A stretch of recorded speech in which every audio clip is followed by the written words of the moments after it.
Shalom, selamat malam Bapak Ibu sekalian.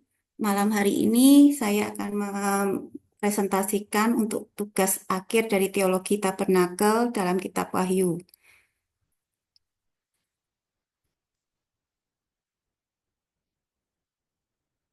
Tabernakel adalah tempat Allah menyatakan kehadirannya, serta merupakan blueprint dari kerajaan Allah yang dilihat oleh Musa. Dalam Perjanjian Lama, tabernakel disebut kemah suci. Kemudian dinamai Bait Suci setelah Salomo selesai membangunnya. Kebenaran-kebenaran tentang tabernakel dalam kitab Wahyu berkaitan dengan pokok kerajaan Allah sebagai berikut. Satu, tabernakel melambangkan hadirat Allah yang kekal. Yang kedua, Yesus adalah imam besar dalam tabernakel surgawi. Yang ketiga, ruang maha kudus dan hadirat Allah akan dibuka untuk semua orang percaya. Yang keempat, tabernakel adalah bayangan dari Yerusalem baru. Berikut ulasannya, tabernakel melambangkan hadirat Allah yang kekal. Dalam Wahyu pasal 21 ayat 3 berbunyi, "Lalu aku mendengar suara yang nyaring dari tahta itu berkata, Lihatlah, kemah Allah ada di tengah-tengah manusia, dan ia akan diam bersama-sama dengan mereka. Mereka akan menjadi umatnya, dan ia akan menjadi Allah mereka." Berdasarkan Wahyu pasal 21 ayat 3, kita akan menemukan kebenaran-kebenaran sebagai berikut. Tabernakel adalah pola yang diberikan Allah kepada manusia sebagai simbol kehadirannya di tengah umat. Di dalam kerajaan Allah yang kekal, manusia tidak lagi membutuhkan bangunan fisik untuk beribadah karena Allah sendiri. Dalam Perjanjian Baru, konsep bait suci mengalami peralihan dari bangunan fisik ke dalam realitas spiritual. Yang kedua adalah Yesus adalah imam besar dalam tabernakel surgawi. Tercantum dalam Wahyu pasal 8 ayat 3 sampai 4 berbunyi, maka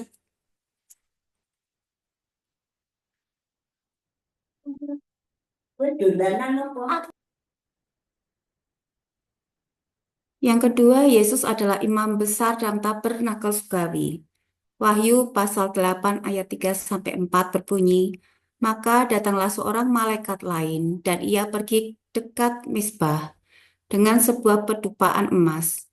Dan kepadanya diberikan banyak kemenyan untuk dipersembahkannya bersama-sama dengan doa semua orang kudus di atas mezbah emas di hadapan tahta itu.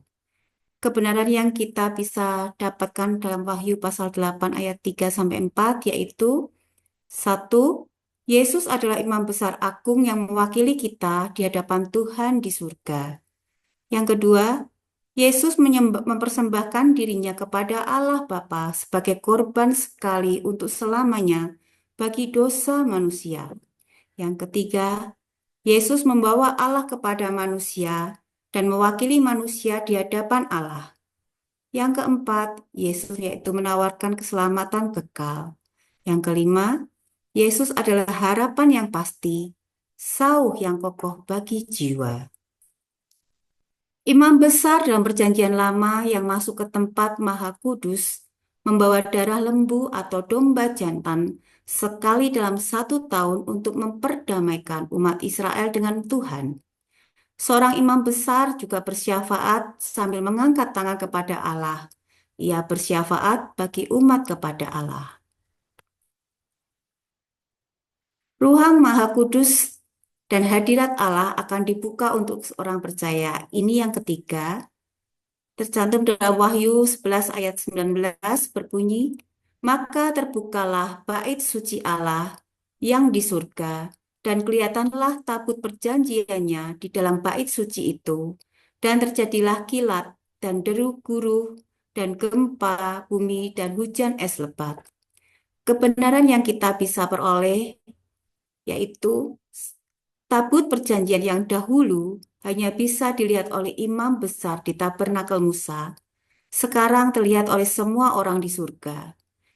Di sini juga menggambarkan rencana keselamatan Allah dan penghakiman dinyatakan. Hal ini juga menunjukkan bahwa dalam kerajaan Allah, hadirat Tuhan tidak lagi tersembunyi, tetapi terbuka untuk semua orang percaya.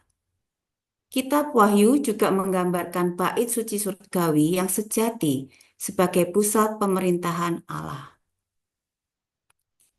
Yang keempat, tabernakel adalah bayangan dari Yerusalem baru. Wahyu pasal 21 ayat 22 berbunyi, "Dan aku tidak melihat bait suci di dalamnya, sebab Allah, Tuhan yang Maha Kuasa, adalah bait sucinya. Demikian juga anak domba itu." Yerusalem baru dalam Alkitab, khususnya dalam Wahyu 20, pasal 21 ayat 2, adalah kota simbolis yang melambangkan umat Kristen yang telah diselamatkan dan akan memerintah bersama Kristus di surga. Digambarkan juga sebagai pengantin perempuan yang berdandan untuk suaminya. Berikut adalah penjelasan lebih detailnya. Makna simbolis artinya Yerusalem baru bukan kota fisik di dunia, melainkan gambaran dari keadaan rohani dan kekekalan bagi orang percaya. Pengantin perempuan artinya Yerusalem baru digambarkan sebagai pengantin perempuan yang berdandan untuk suaminya, yang melambangkan persatuan Kristus dengan jemaatnya. Kerajaan Allah juga berarti Yerusalem baru juga melambangkan kerajaan Allah, tempat di mana orang percaya akan hidup dalam kebahagiaan dan kedamaian abadi. Kebenaran yang kita peroleh yaitu dalam kerajaan Allah yang sempurna, tidak ada lagi bait suci secara fisik, karena Allah sendiri adalah tempat kediaman umatnya. Hal ini juga menggenapi tujuan akhir dari tabernakel Musa dan Daud, yaitu kesatuan yang sempurna antara Allah dan manusia. Relevansi dari kebenaran-kebenaran tersebut terhadap gereja masa kini yaitu: satu, gereja harus menjadi tabernakel Allah yang hidup. Wahyu pasal 21 ayat 3 berbunyi, "Lalu aku mendengar suara yang nyaring dari tahta itu berkata, 'Lihatlah, kemah Allah ada di tengah-tengah manusia, dan ia akan diam bersama-sama dengan mereka. Mereka akan menjadi umatnya, dan ia akan menjadi Allah mereka.'" Relevansi yang bisa kita peroleh yaitu: satu, gereja tidak boleh hanya berfokus pada bangunan fisik semata, tetapi harus menjadi komunitas yang membawa hadrat Tuhan. Yang kedua, tanggung jawab gereja yaitu mengajarkan jemaat untuk hidup dalam kesadaran akan hadirat Tuhan setiap hari, bukan hanya saat kebaktian. Yang ketiga, setiap orang percaya adalah bait Allah, seperti tergambarkan dalam 1 Korintus 3 ayat 16. Sehingga ibadah bukan hanya di hari Minggu, tetapi dalam setiap aspek kehidupan kita. Relevansi yang kedua yaitu penyembahan dalam gereja harus berpusat pada Kristus. Wahyu pasal 21 ayat 22 berbunyi, "Dan aku tidak melihat bait suci di dalamnya, sebab Allah, Tuhan yang Maha Kuasa adalah bait sucinya. Demikian juga anak domba itu." Relevansi apa yang bisa kita peroleh? Yaitu, satu, dalam kerajaan Allah tidak ada lagi bait suci, karena Allah sendiri adalah tempat penyembahan. Yang kedua, gereja harus menghindari ibadah yang hanya sekedar formalitas atau tradisi saja, tetapi harus berfokus pada hubungan yang hidup. Yang ketiga, Yesus harus menjadi pusat ibadah, bukan sistem, program, atau tradisi manusia. Relevansi yang ketiga adalah gereja harus mengajarkan doa sebagai koneksi langsung dengan Allah. Wahyu pasal 8 ayat 3 berbunyi, "Maka datanglah seorang malaikat lain, dan ia pergi berdiri dekat mezbah dengan sebuah pedupaan emas, dan kepadanya diberikan banyak kemenyan untuk dipersembahkannya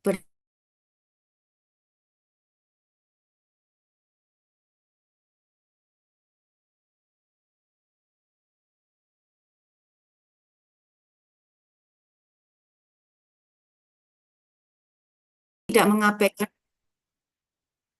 Tuhan tidak mengabaikan doa-doa umatnya, tetapi menyimpannya untuk saat yang tepat. Gereja jemaat untuk memiliki kehidupan doa yang aktif dan mendalam. Gereja juga harus mengajarkan bahwa doa bukan sekedar permintaan, tetapi sarana untuk mengalami kehadiran Tuhan.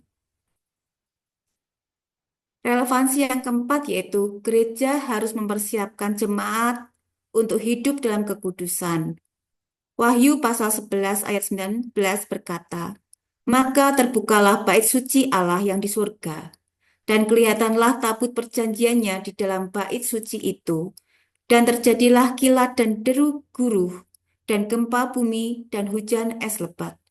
Relevansi yang kita bisa peroleh yaitu satu, kekudusan bukan hanya tuntutan perjanjian lama saja, tetapi bagian dari hidup orang percaya di masa kini. Yang kedua, tabut perjanjian melambangkan standar kebenaran dan janji Allah yang kekal. Yang ketiga, gereja harus mengajarkan jemaat untuk hidup sesuai standar firman Tuhan, bukan kompromi dengan dunia. Lalu apa aplikasi dalam kehidupan gereja? Satu, gereja sebagai tabernakel Allah yang hidup. Yang kedua, gereja harus membangun komunitas yang dipenuhi hadirat Tuhan, bukan hanya sekedar tempat pertemuan sosial. Yang ketiga, menjadikan doa dan penyembahan sebagai inti ibadah, bukan sekedar program. Yang keempat, mengajar jemaat untuk hidup dalam persekutuan yang erat dengan Tuhan, bukan hanya datang ke gereja 1 minggu sekali. Lalu apa aplikasi dalam pelayanan? Yaitu, satu, pelayanan harus berakar dalam doa dan penyembahan. Pelayanan bukan hanya tugas tetapi pernyataan hadirat Tuhan bagi dunia. Pelayanan harus memiliki kehidupan doa yang kuat, bukan keterampilan atau bakat. Ini mengandung tanggung jawab yang besar bagi orang percaya untuk menjaga kekudusan hidup, melayani sesama, dan membawa kerajaan Allah ke dunia ini. Lalu bagaimana dengan aplikasi dalam kehidupan pribadi? Yaitu hidup sebagai bait Allah dan mencerminkan kekudusannya. Yang kedua, kekudusan bukan menjadi beban, tetapi merupakan panggilan untuk hidup dalam hadirat Tuhan. Yang ketiga, menyadari bahwa setiap tindakan, perkataan, dan keputusan adalah bagian dari ibadah kepada Tuhan. Kesimpulan yang kita bisa peroleh yaitu satu, tabernakel atau bait suci dalam sejarah Alkitab menunjukkan bagaimana Allah ingin hadir di tengah umatnya. Yang kedua, dalam kitab Wahyu, konsep ini mencapai puncaknya ketika Allah sendiri berdiam di antara umatnya tanpa perantara. Yang ketiga, kita sebagai orang percaya adalah bagian dari rencana Allah dalam membawa kerajaannya ke dunia. Yang keempat, oleh karena itu, kita harus hidup sebagai bait suci Allah yang kudus, di mana mencerminkan kemuliaan dan pemerintahannya dalam segala aspek kehidupan kita. Yang kelima, mengajak jemaat untuk merenungkan bagaimana kehidupan mereka mencerminkan kerajaan Allah. Yang keenam, menekankan pentingnya hidup dalam kekudusan dan penyembahan kepada Allah. Yang ketujuh, berdoa agar setiap orang percaya dapat menjadi bait suci yang hidup, menghadirkan hadirat Allah di dunia ini. Demikian presentasi dari saya. Terima kasih dan Tuhan Yesus memberkati.